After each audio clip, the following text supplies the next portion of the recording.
어느 날 새벽에 잠깐 잠에서 깼는데 여자 우는 소리가 들렸다. 하지만 너무 졸려서 나는 그 울음소리를 무시하고 다시 자버렸다. 그리고 꿈에서 깨어났다. 방금 자다 깨서 여자 우는 소리를 들었던 상황이 꿈이었던 것이었다. 무슨 이런 꿈이 다 있나 하고 나는 다시 잠에 들었다. 하지만 다음날에도 똑같은 꿈을 꾸게 됐다. 이번에도 꿈에서 잠에서 깼더니 여자 우는 소리가 들렸다. 그런데 여자 우는 소리가 우리 집 거실에서 들리고 있었다. 그래서 이번에는 잠들지 않고 거실로 나가봤는데 밖에는 아무도 없었고 우는 소리도 들리지 않았다. 혹시나 하고 딸이 자다 깨서 울었나 싶어 딸에게 가봤지만 딸은 세상 모르게 자고 있었다. 그리고 꿈에서 깨어났다. 그런데 다음날도 또 똑같은 꿈을 꾸게 됐다. 역시나 자다 깼는데 거실에서 여자 우는 소리가 들렸고 거실로 나가봤더니 이번에는 우는 소리가 계속 들리고 있었다. 나는 그 소리를 계속 따라가 봤다. 그러자 신발장 구석에 하얀 소복을 입고 있는 여자가 앉아서 울고 있는 게 보였다. 저기 누구세요? 나는 울고 있는 여자가 누군지 보려고 가까이 다가가려던 순간 전화 벨소리에 잠에서 깨게 됐다. 전화를 건 사람은 무당일을 하고 있는 친언니였다. 언니, 새벽에 웬 전화야? 그런데 언니가 이상한 말을 하는 것이었다. 지금 너희 집에 손님이 있어. 손님? 이 시간에 무슨 손님? 지금 울고 있는 여자. 그리고 최근에 집에 들인 장독대 하나 있지. 그거 당장 밖에 버리고 와. 당장! 그 순간 꿈에서 본 여자가 생각나면서 얼마 전 신발장에 뒀던 장독대가 떠올랐다. 집에 오다가 버려진 장독대가 보이길래 상태도 멀쩡하고 나중에 쓸 일이 있을 것 같아 집에 들고 와서 신발장 구석에 잠시 뒀던 건데 언니가 그걸 버리라고 하는 것이었다. 나는 언니의 말대로 그 장독대를 밖에 가져다 버리고 언니한테 전화를 다시 걸었다. 그러자 언니는 그 장독대가 귀신 들린 장독대라며 만약 내가 오늘 꿈에서 그 귀신의 얼굴을 봤으면 며칠 내로 큰일을 치렀을 거라면서 밖에서 아무거나 가져오지 말라고 혼을 냈다. 근데 언니, 내가 그 꿈을 꾸고 있던 건 어떻게 알았어? 오늘 기도를 하는데 너희 집에 못 보던 장독대가 하나 보이더니 그 안에서 울고 있는 여자가 나와서는 주먹을 조르고 있는 게 보였어. 나는 그 일 이후로 밖에서 버려진 물건을 절대 집으로 가져오지 않는다.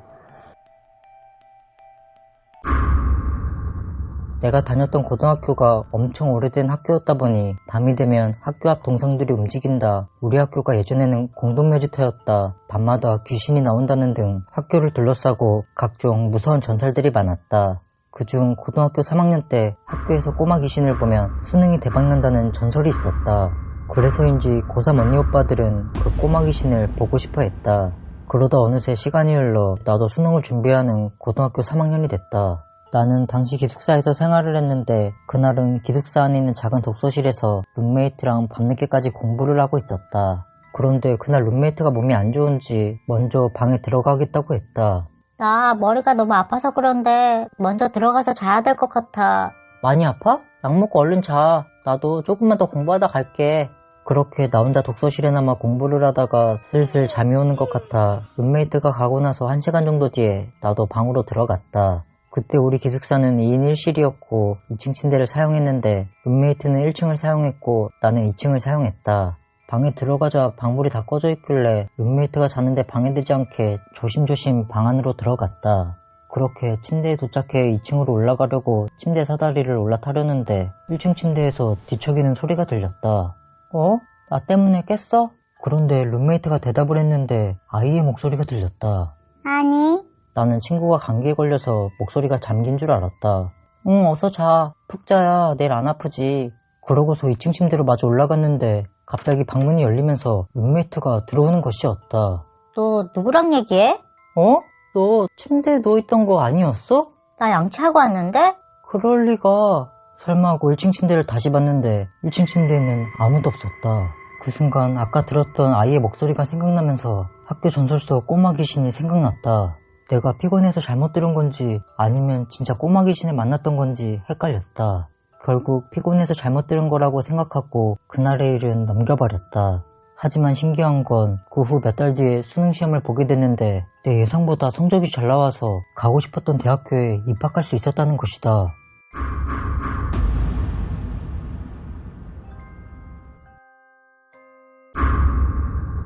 서울에 있는 직장을 구하려고 지방에서 서울로 올라와 부동산을 돌아다니며 저렴한 원룸을 찾고 있었다.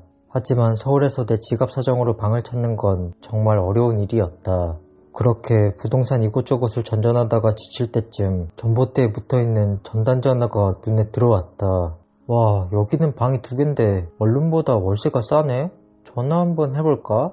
전봇대에는 월세 광고 전단지가 붙어있었고 나는 그 조건이 너무 마음에 들어서 전단지에 적혀있는 전화번호로 전화를 했다. 네, 안녕하세요. 월세방 있다는 전단지 보고 연락드렸어요. 전화를 받으신 분은 할머니셨는데 할머니는 본인이 집주인이라며 나에게 주소를 알려주면서 직접 집을 보고 결정하라고 하셨다. 마침 알려주신 주소가 이 근처이기도 해서 나는 할머니에게 지금 가겠다고 하고 알려주신 주소로 향했다. 그곳에 도착하니 낡은 집 한 채가 있었고 앞에 할머니 한 분이 서 계셨다. 안녕하세요 할머니. 방금 전화했던 사람이에요. 총각이야? 집 좀 둘러봐. 그렇게 할머니랑 같이 집을 둘러보게 됐는데 내가 생각한 것보다 방도 넓고 깨끗했다. 하지만 조건이 이렇게 좋음에도 월세가 저렴한 이유가 너무 궁금했다. 할머니, 그런데 월세를 왜 이렇게 싸게 내놓으신 거예요? 아니, 집 들어오는 사람마다 얼마 못 지내고 그냥 나가는 거야. 집에서 귀신이 나온다는 어쩐다나. 귀신이요? 그래, 귀신. 세상에 귀신이 어딨다고. 나도 찜찜해서 총각한테 미리 말하는 거야. 귀신이란 말에 순간 멈칫했지만 나는 너무 좋은 조건의 집을 쉽사리 포기할 수 없어서 안 될 줄 알면서도 혹시나 하는 마음으로 할머니에게 제안 하나를 했다. 할머니, 제가 이 집이 너무 마음에 들어서 그런데 오늘 하루만 여기서 자보고 결정해도 될까요? 전기 안 들어오는데 괜찮겠어? 네, 이불 하나만 빌려주시면 괜찮을 것 같아요. 그래요. 한번 자봐. 다행히 할머니 댁이 근처에 있어 이불과 베개를 엎고서 그 집에서 하룻밤을 보내게 됐다. 그렇게 나는 텅 빈 집 바닥에 이불을 깔고 누워서 핸드폰을 하며 잠이 오길 기다렸다. 하지만 막상 귀신이 나온다고 하니 긴장이 돼서 그런지 그날따라 잠이 잘 오지 않았다. 나는 담배 한 대만 피고 자려고 핸드폰 플래시를 켜고서 밖으로 나가려고 했다. 그런데 나는 그 자리에서 굳고 말았다. 핸드폰 플래시에 비친 벽지 안에 뭔가가 비쳐 보였기 때문이었다. 그건 벽지 안에 다닥다닥 붙어 있었다. 나는 느낌이 너무 안 좋아 당장 그 집을 나와 근처 모텔에서 하룻밤을 보내야 했다. 그리고 다음날 아침에 집주인 할머니에게 전화를 해서 어젯밤에 내가 봤던 것을 말해드렸다. 나는 할머니와 그 집에서 다시 만났고 할머니는 내 말을 믿으셨는지 벽지를 뜯어 안을 확인해 보셨다. 그러자 곧 믿을 수 없는 광경이 펼쳐졌다. 벽지 안에 수많은 부적이 붙어있는 것이었다. 할머니도 벽지 안에 부적이 붙어있을 줄은 꿈에도 생각 못하셨는지 매우 놀라셨다. 할머니는 이런 집에서 자기 해서 미안하다며 사과를 하셨고 나는 결국 그 집을 포기하고 다시 지방에 있는 본집으로 내려와야 했다. 도대체 할머니 집에 누가 새도로 살았길래 벽지 안에 그런 끔찍한 짓을 한 건지 아마 그 부적들 때문에 할머니 집에 살던 사람들이 귀신을 봤던 게 아닐까 하는 생각이 든다. 그날은 몸이 엄청 아픈 날이었다. 열도 많이 나고 기침도 심해서 엄마랑 병원을 다녀온 후 약을 먹고 혼자 방에서 잠을 자다가 꿈을 꾸게 됐다. 그 꿈에서 많은 사람들이 어떤 이유인지 몰라도 나를 둘러싸고 있었다. 특히나 나는 두 팔을 위로 올리고 있었는데 내 손 위에 누가 앉아있는 것이었다. 누구세요? 제 손 위에서 뭐하세요?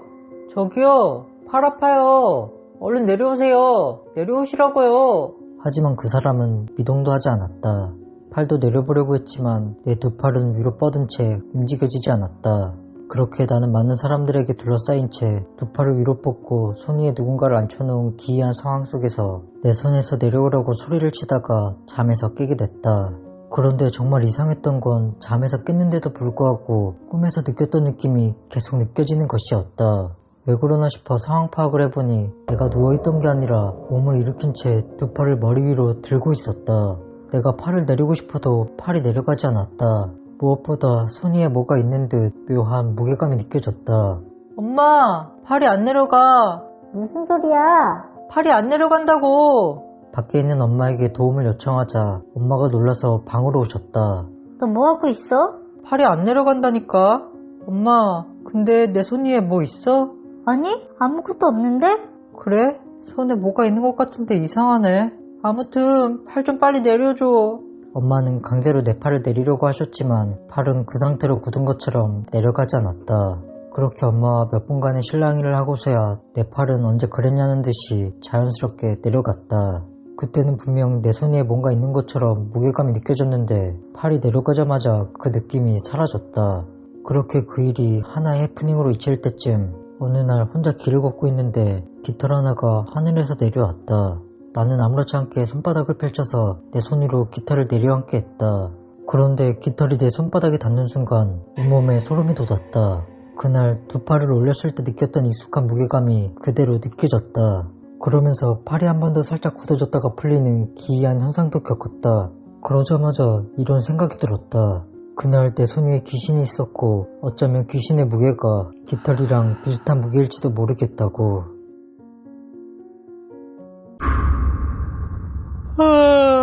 피곤하다.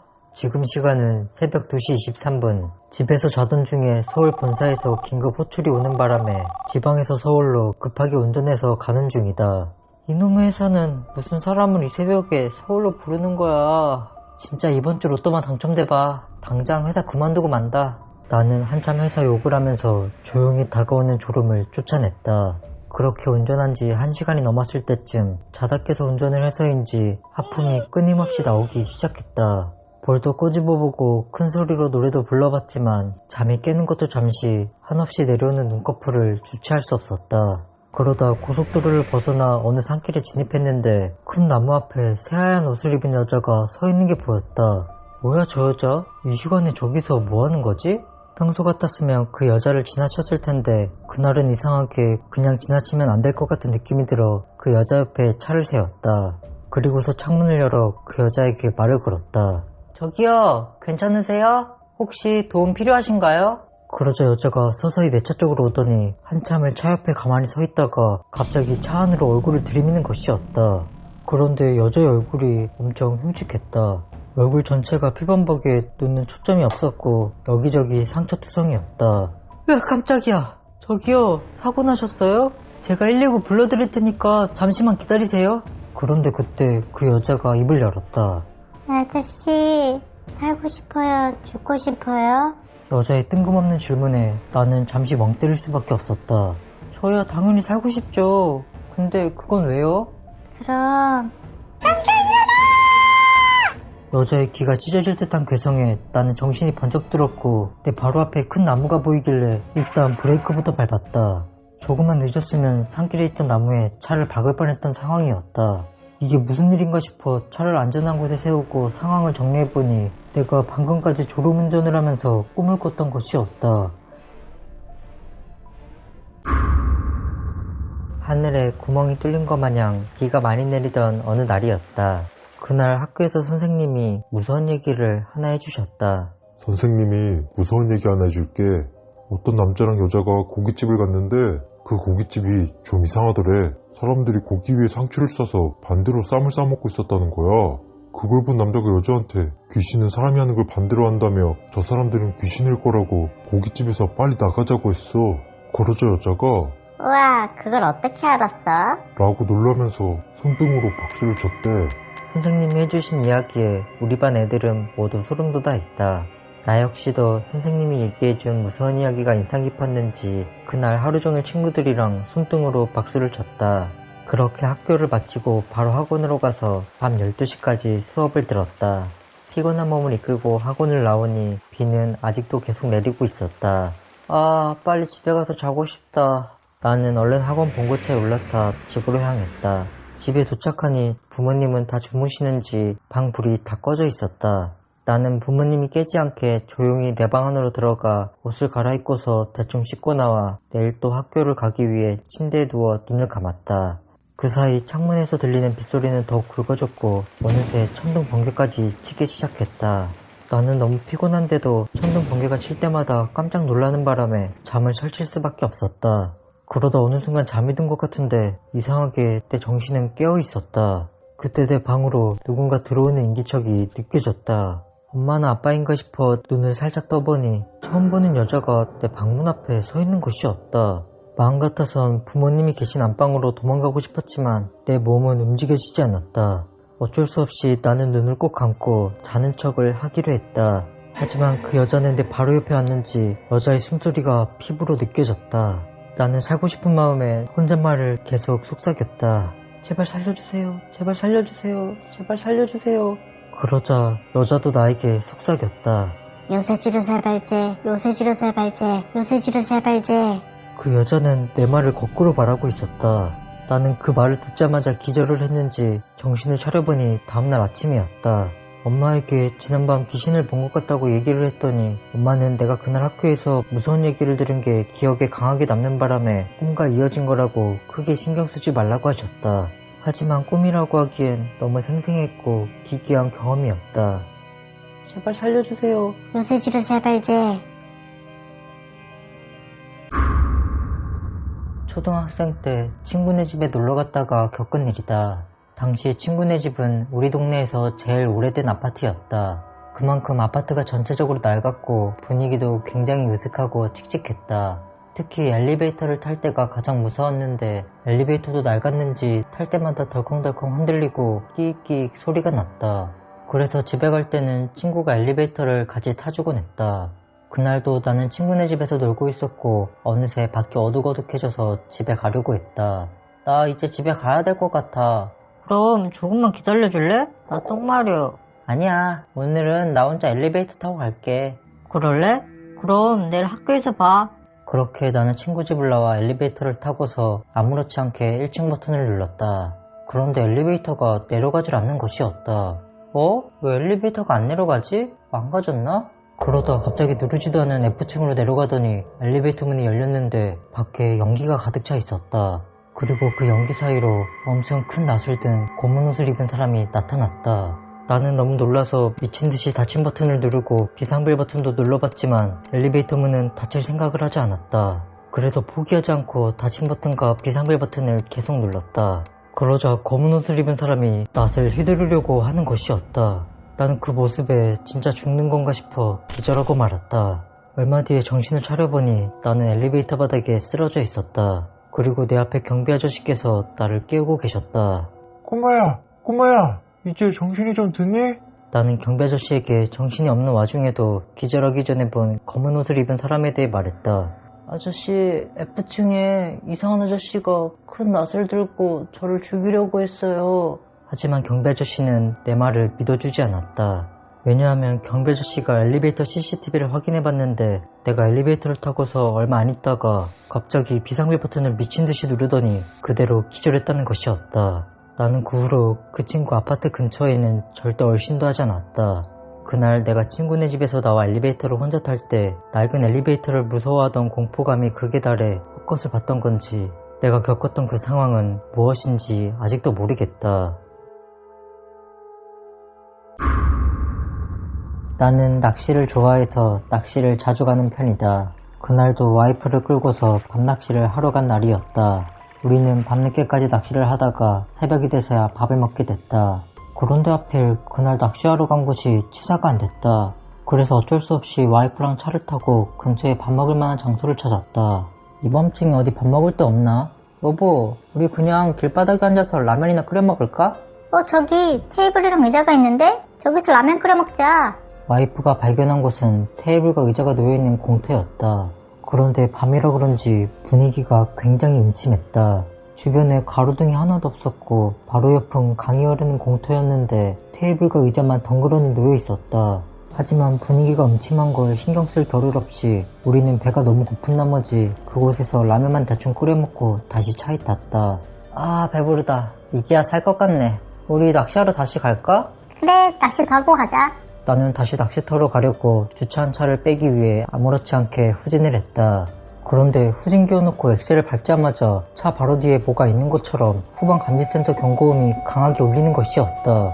차 뒤에 누가 있는 줄 알고 놀라서 뒤를 돌아봤더니 차 뒤에는 아무도 없었다. 뒤에 고양이 앉아 있는 거 아니야? 그런가? 잠깐 보고 올게. 차에서 내려 차 뒤를 확인해봤지만 차 뒤에는 아무것도 없었다. 왜? 뒤에 아무것도 없어? 아무것도 없던데? 그냥 고양이가 잠깐 지나갔나봐. 그렇게 길고양이 소행이라 생각하고 다시 후진 기어를 넣고 엑셀을 밟았다. 그런데 이번에도 후방감지 센서 경고음이 울리는 것이었다. 분명히 차 뒤에 아무것도 없는데 말이다. 여보, 나 무서워. 귀신 나오는 거 아니겠지?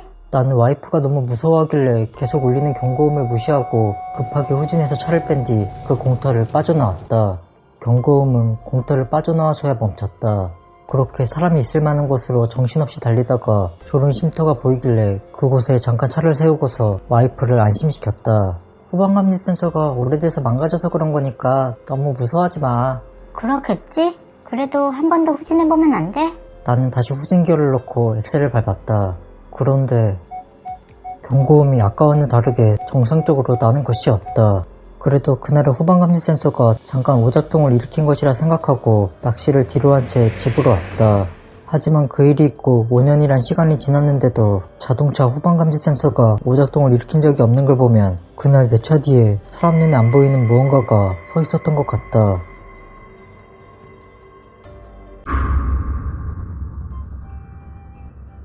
여러분, 내일이 크리스마스잖아요.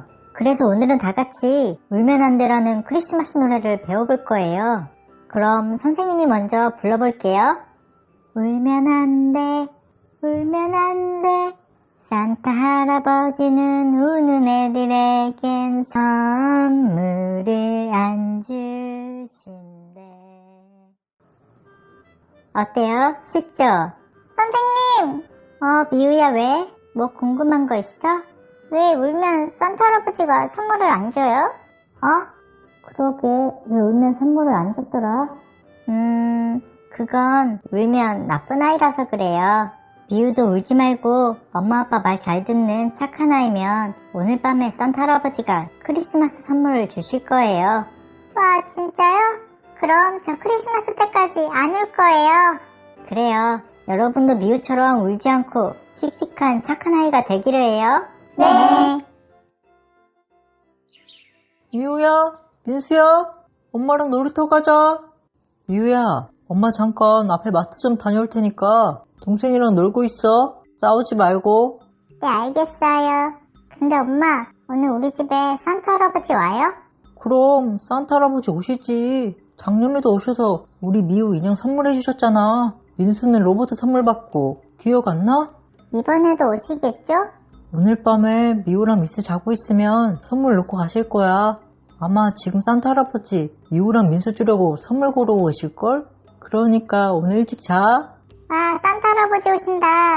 아무튼 엄마 마트 금방 다녀올게. 처음 보는 사람 절대 따라가지 말고. 네.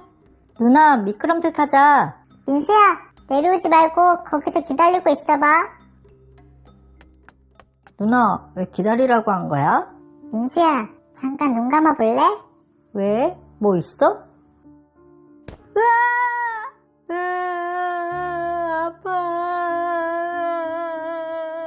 울면 안 돼, 울면 안 돼. 산타 할아버지는 우는 애들에겐 선물을 안 주신대. 이러면 동생이 받을 선물 나한테 오겠지? 히히히. 미우야, 학교 끝나고 우리 집에서 놀자. 너랑 같이 춰보고 싶은 춤 있어. 그래, 좋아. 그럼 나 집에 들렀다가 가방 넣고 옷 갈아입고서 바로 갈게. 그날은 친구가 학교 끝나고 춤 영상을 같이 찍자고 저를 집으로 초대한 날이었어요. 그래서 학교 끝나고 집에 와서 옷을 갈아입고 친구 집으로 가려다가 엄마한테 말은 해야 할 것 같아서 주무시고 계신 엄마를 살짝 깨웠죠. 엄마. 왔어?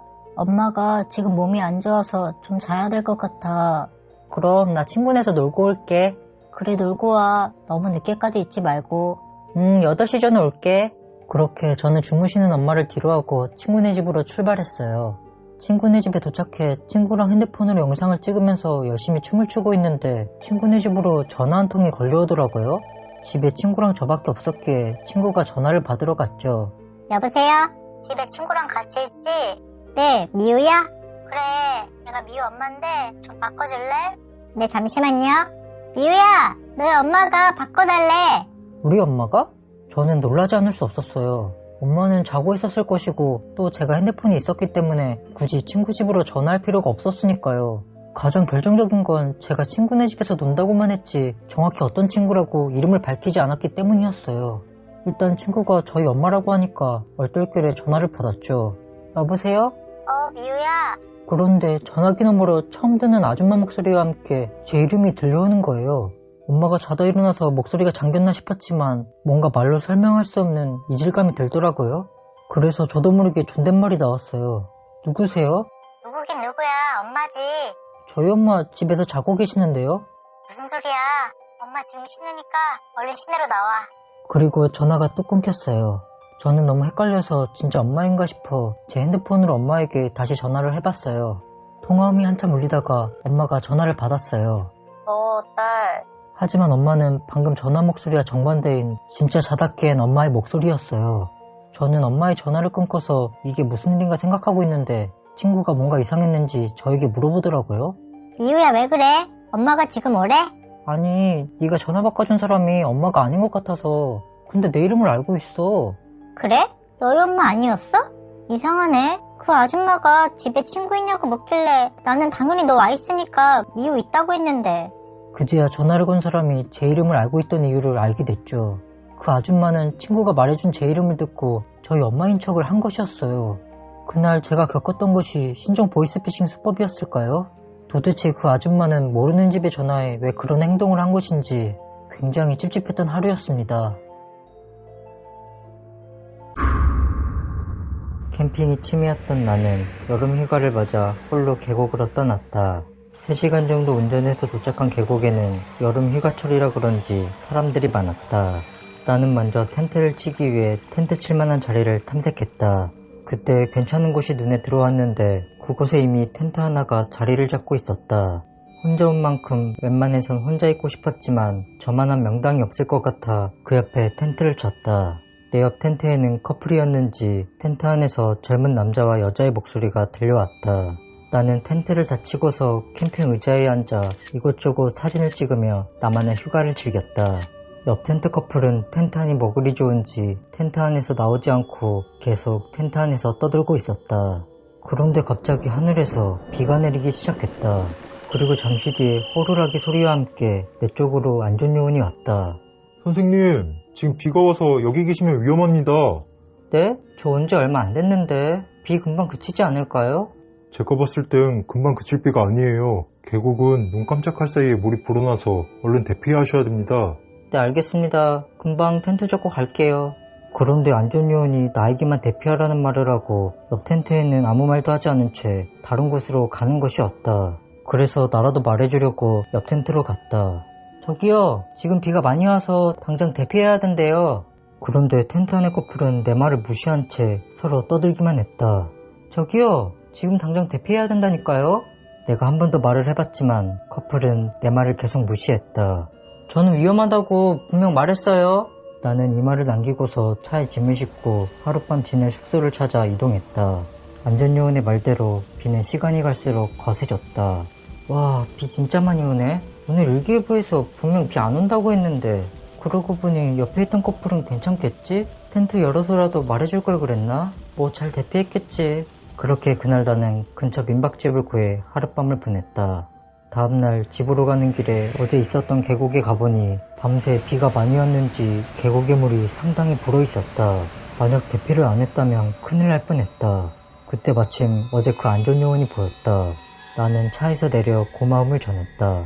안녕하세요. 어제 여기 있었던 사람인데 대피하라고 해주셔서 감사합니다. 물이 진짜 많이 불었네요. 아, 네, 안녕하세요. 저쪽에 텐트 치셨었죠? 여기 계곡이 워낙 물이 빨리 불어서 비가 조금만 온다 싶으면 바로 대피해야 돼요. 실제로 텐트 안에 있다가 물에 떠내려가는 사람도 있다니까요. 진짜요? 어제 가만히 있었으면 큰일 날 뻔했네요. 그런데 어제 제 텐트 옆에 있던 커플은 잘 대피했나요? 안전요원님 가시고 제가 대피하라고 했는데도 제 말을 안 듣더라고요. 안전요원님 말은 듣던가요? 옆에 텐트요? 그 자리에는 선생님 혼자 계셨는데요? 네? 제 텐트 옆에 회색 텐트 커플이 있었잖아요. 무슨 소리세요? 그러면 제가 그 커플한테도 대피하라고 했을 텐데요. 거기에 선생님 혼자 계셨어요. 아니에요. 맞다. 어제 제가 분명 핸드폰으로 사진도 찍었는데 봐보세요.